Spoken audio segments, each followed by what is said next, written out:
আমার বয়স তখন ছিল 19 কি 20।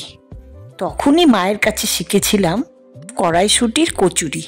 তো বন্ধুরা, সময় নষ্ট না করে চটপট চলে আসো, আজকে বানিয়ে ফেলি খুব সহজ পদ্ধতিতে পুর ভরার ঝামেলা ছাড়া কড়াইশুঁটির কচুরি বা মটরশুঁটির কচুরি।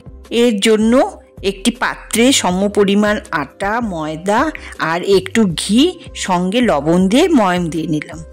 এদিকে মিক্সিতে খোসা ছাড়িয়ে রাখা মটরশুঁটি, কাঁচা লঙ্কা, আদা গ্রাইন্ড করে নিয়ে ময়ম দেওয়া আটার মধ্যে ঢেলে দিলাম।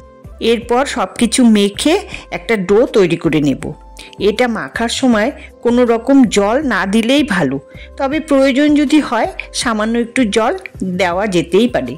এরপর লেচিগুলো বেলে নিয়ে লো ফ্লেমে ছাকা তেলে ভেজে নিলেই তৈরি হয়ে যাবে কড়াইশুঁটির কচুরি। এটা লাল লাল আলুর দমের সাথে খেতে যা সুস্বাদু লাগে তা বলে বোঝানোর নয়। আর এই লাল লাল আলুর দমের রেসিপিটাও আমার ইউটিউব চ্যানেল এবং ফেসবুক পেজে দেওয়া আছে, তোমরা অবশ্যই দেখে নিও। আজকের জন্য তাহলে টাটা।